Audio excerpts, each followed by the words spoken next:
உலக தமிழ் மக்கள் அனைவருக்கும் எனது அன்பான வணக்கம். நான் ராமநாதபுரத்துலேருந்து அலெக்சாண்டர் பேசுகிறேன். நம்ம இப்போ எங்கே இருக்கோன்னு பார்த்தீங்கன்னா, நிலத்தை பார்த்தீங்களா, இயற்கை விவசாயம் பண்ணுறேன்னு சொல்லியிருந்தேன்ல, இதுதான் அந்த இடம். நம்ம ஆல்ரெடி உழுது விதைச்சி மானாவாரி விதப்பு நாற்று பறித்து நட்டு இந்த எல்லோரும் நடுவாங்களா, அந்த மாதிரி விவசாயம் இல்லை. ஃபுல்லாக உழுது விட்டுருவோம். உழுதோன்னே ஃபுல்லாக நெல்லை விதைச்சி விட்டுட்டு மறுபடியும் ஒரு உழவு போட்டுருவோம். போட்டோன்னே அது அவ்வளோதான் முடிஞ்சிச்சு. அதுக்கப்புறம் அது மழை பெய்யும் போது தான் துளுக்கும். கிட்டத்தட்ட நான் விதைச்சி 20 நாள் ஆயிடுச்சு. 20 நாள் ஆகி இன்னும் மழையே வரலன்னு நினச்சிட்டு இருந்தேன். நேற்று ஒரு மழை, நல்ல மழை டவுனுக்குள்ளே வரைக்கும் பேஞ்சிச்சு. பார்த்தா நம்ம கிராமத்தில் வந்து பெய்யவே இல்லை சுத்தமாக. ரொம்ப வருத்தமாக இருந்துச்சு. ஒரு 1 வாரத்துக்கு முன்னாடி நல்ல மழை. நான் நல்லா நனைஞ்சிட்டு தான் வந்தேன். வீட்டுக்கு வந்து பார்த்து சரி இங்கே நனைஞ்சிருக்கும் அப்படின்னு. இந்த மழையை பார்க்கும்போது இந்த 20 நாள் ஆகும்போது விதைக்கலே வளரலேன்னு நினச்சிட்டு ஒரு ஏக்கத்தில் இருக்கும்போது, அந்த மழை வரும்போது உண்மையிலேயே அந்த மலையை கையெடுத்து கும்பிடணும் அப்படின்னு தோணி நான் அப்படியே கையெடுத்து அப்படின்னு கொண்டு போனேன். அதுக்கப்புறம் சரி மற்றவங்க எதோ நினைப்பாங்கன்னு இந்த 4 பேரை பற்றி நான் நினச்சி என் வாழ்க்கை வீணாக போச்சு. இந்த 4 பேர் என்னடா சொல்லுவான்னு நினச்சே இன்ன வரைக்கும் என் வாழ்க்கை வீணாக போய்கிட்டு இருக்குது.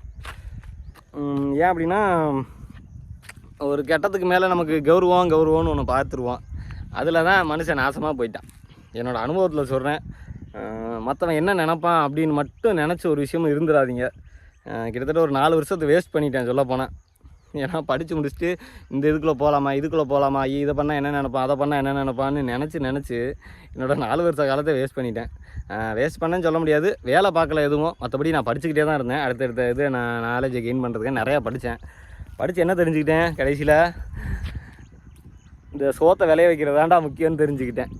ஏன் அப்படின்னா, நமக்கான உணவை உற்பத்தி பண்ணுறது தான் ரொம்ப முக்கியம் அப்படிங்கிறத இந்த உலக அரசியலை நிறையா பார்க்குறது மூலமாக எனக்கு புரிஞ்சது. இதை புரியறதுக்கு முக்கிய காரணம் யார் தெரியுமா? சோசியல் மீடியா தான். இந்த சோசியல் மீடியா இல்லை அப்படின்னா இந்த ஒரு விஷயத்துக்குள்ளே நான் இறங்கியிருக்கவே மாட்டேன். முகநூல் பக்கத்தில் முதல்ல இந்த தாத்தா வந்து வரப்பை உயர்த்துங்கன்னு சொல்லிக்கிட்டே இருந்தார். என்னடா அடிக்கடி இந்த வீடியோ வந்துக்கிட்டே இருந்துச்சு, வரப்பை ஏன் உயர்த்தன்னு. வரப்போட முக்கியத்துவத்தை நல்லா புரிஞ்சுக்கிட்டேன். அதுக்கப்புறம் அப்போ கூட விவசாயம் பண்ணணுங்கிற எண்ணம் வரல. நம்மளோட பேச்சை நிறையா கேட்க ஆரம்பித்தேன். எல்லாமே ஃபேஸ்புக்கில் தான். எதுவும் புத்தகம் மூலமாகவோ எங்கேயும் போயோ ஒன்றும் இல்லை. எல்லாம் ஃபேஸ்புக்கில் வீடியோக்கள் வந்துக்கிட்டே இருந்துச்சு. ஒரு 2-3 சேனல்ஸில் நல்லா போட்டாங்க. அந்த வீடியோ போட்டவங்களுக்கு ரொம்ப நன்றி. அந்த வீடியோ பார்த்ததன் மூலமாக இன்றைக்கி நான் இயற்கை விவசாயத்தில் இறங்கியிருக்கேன். கண்டிப்பாக பண்ணியே ஆகணும் அப்படின்னு யார் என்ன சொன்னாலும் பரவாயில்ல. வீட்டில் ஒன்றும் சொல்லலை. எப்பயும் வீட்டில் எனக்கு நான் சொல்கிறதுக்கு எதிர்ப்பு தெரிவிப்பாங்க. இதை பண்ண வேணான்னு நிறைய விஷயங்கள் அப்படி நம்ம பண்ணி எதிர்ப்பு தெரிவித்து நம்ம இது வரைக்கும் ஒன்றும் பண்ணலை. சுற்றி இருக்க 4 பேரும் இயற்கை விவசாயத்தில் நான் இறங்குறேன்னு முடிவு பண்ணி இறங்கின பிறகு யாருமே என்னை தடுக்கலை. அது ஒரு பெரிய விஷயம். நான் இடம் கேட்டோன்னே எங்கள் சித்தப்பா வந்து உடனே வந்து பரவாயில்லப்பா நீ நம்ம இடத்துல போட்டுக்க அப்படின்னு சொல்லி உடனே இடம் கொடுத்தாப்புல.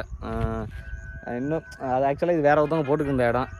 நம்ம சித்தப்பா கிட்டே வேறு ஒருத்தவங்க பங்குக்கு போட்டுக்கிட்டாரு. அவரும் என்ன சொல்லிட்டாரு, பரவாயில்லப்பா நீ விதைச்சிக்கோங்கப்பா அப்படின்ட்டாங்க. அந்த என்ன அதுக்கு ஒரு மனசு வேணும்.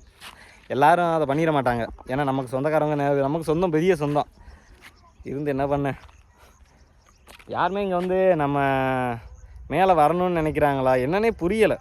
ரொம்ப சொந்தங்கள்லாம் நினச்சி ரொம்ப வருத்தமாக இருக்குது. எனக்கு வந்து யாரும் இவனை அழிக்கணும் அவனை அழிக்கணும் அப்படிங்கிற எண்ணமே கிடையாது. நான் ஜெயிக்கும்போது கூட இன்னொருத்தன் தோக்கணும், அவனை தோக்கடிச்சு நம்ம ஜெயிக்கணும்னு நினச்சதில்ல. நாம் ஜெயிக்கணும் அப்படிங்கிறதுல தான் நான் போய்கிட்டு இருக்கிறேன். ஸோ அதனால் நான் யாரையும் தோக்கடிக்கணும்னு நினைக்கல. அப்படி நினச்சி அவங்கவுங்களா நான் அப்படி நினைக்கிறேன்னு நினச்சி என் மேலே வன்மத்தோடு இருக்காங்க, நிறைய பேர் இருக்காங்க. அதை நினைக்கும்போது கொஞ்சம் கண்ணெல்லாம் கலங்குது பாருங்க. ஏன்னா நம்ம வந்து யாம் பெற்ற இன்பம் இந்த வையமும் பெறட்டும்னு நினச்சிக்கிட்டு இருக்கிறோம். அதனால் இப்போ வந்து நம்ம மழை வந்துருச்சு, நல்லபடியாக கடவுள் புண்ணியத்தில் இயற்கை விவசாயத்தில் இறங்கியாச்சு. பின்னாடி இருக்கிறது நமக்கு மழை பெஞ்சு தான் இயற்கை விவசாயம் வரணும்னு அவசியம் இல்லை. பின்னாடி நமக்கு தண்ணி இருக்குது, இருந்தாலும் அது ஒரு ஆளுக்காண்டி திறக்க மாட்டாங்க. ஸோ எல்லோரும் பாருங்க, ஃபுல்லாக எல்லாருமே மானாவாரி விதப்பு தான். ராமநாதபுரத்தில் இப்போ நான் சின்ன பிள்ளையாக இருக்கும்போதே முடிஞ்சிருச்சு. ஏன்னா நாம் தான் இப்போ விவசாயம் புதுசாக பண்ணுறோம். நம்ம வீட்டில் அப்பா பண்ணலை, தாத்தாக்கள் அதுக்கு முன்னாடி எல்லாருமே விவசாயிகள் தான். நம்ம அம்மாச்சி தான் இன்னும் விவசாயம் தான் பண்ணிகிட்ருக்காங்க. அவங்க பெரிய லெவலில் விவசாயம் பண்ணுறாங்க. என்ன இயற்கை விவசாயம் இல்லை, ரசாயன உரங்களை போட்டு அதில் விவசாயத்தில் லாபமே இல்லை அப்படிங்கிற நிலைமைக்கு வந்திருக்காங்க. மேலும் இயற்கை விவசாயத்தை வளர்த்து நாம் கொண்டு போய் தஞ்சாவூர் மாவட்டத்தில் இயற்கை விவசாயத்தை கொண்டு போய் சேர்க்கணுன்னு என்னோட ஒரு ஆசை. ஏன்னா நமக்கு அம்மாச்சி தஞ்சாவூர் தான். ஸோ அங்கே வந்து இயற்கை விவசாயம் இல்லையா, தஞ்சை வந்து நெல்களஞ்சியம் அப்படின்லாம் எல்லாம் சொல்லுவாங்க. நெல்களஞ்சியம்லாம் ஒன்றும் இல்லை, எல்லாம் வெறும் மருந்து அடிச்சுக்கிட்டு தர்றாங்க. நான் பார்த்த வரைக்கும் மருந்து அடிக்கிறாங்க. ஒரு சில இடங்களில் இயற்கை விவசாயம் இருக்குது. ராமநாதபுரத்துலேயும் நிறையா பண்ணிகிட்டு இருக்காங்க.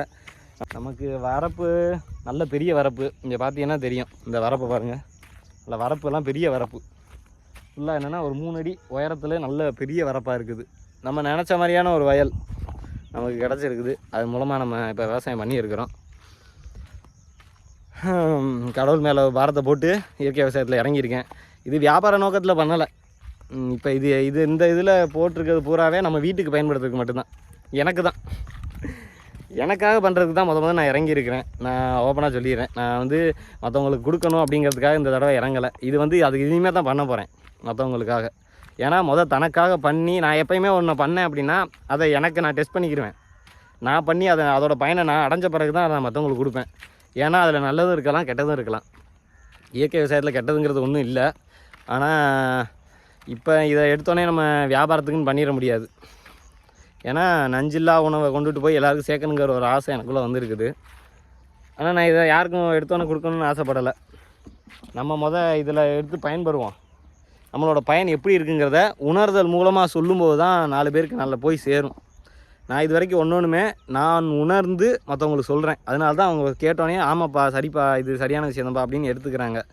நான் இயற்கை விவசாயத்தில் இறங்கிட்டு இப்போ பண்ணுங்கன்னு எங்கள் ஊரில் போய் சொன்னேன்னு வச்சுக்கோங்க, யாருமே பண்ண மாட்டாங்க. ஸோ முதல்ல இறங்கி நான் இதோட பலனை மொத்தமாக நான் பெற்ற பிறகு, அதை நான் உணர்ந்த பிறகு நான் அவங்களுக்கு சொல்லுவேன். அவங்க கண்டிப்பாக அதை கேட்பாங்க. கேட்டு தான் ஆகணும். இதுதான் இயற்கையோட விதி. கண்டிப்பாக மாறி வருவாங்க. எவ்வளவோ நிறுவனங்கள் எல்லாம் சேர்ந்து அவங்களோட சுய லாபத்துக்காக மக்களை ரொம்ப அழிச்சிக்கிட்டு இருக்காங்க. நிறைய பேசணும்னா டைம் போய்கிட்டே இருக்கும். இப்போ நம்ம விதைச்சிருக்கோம். இன்றைக்கி மழை வந்திருக்கு. இன்றைக்கி மழை வந்துருச்சுன்னா இனி விவசாயங்கள் வந்து தொடங்கிடும். ஒன்றும் நம்ம அடுத்தடுத்த அப்டேட்டில் பார்ப்போம். நன்றி, வணக்கம்.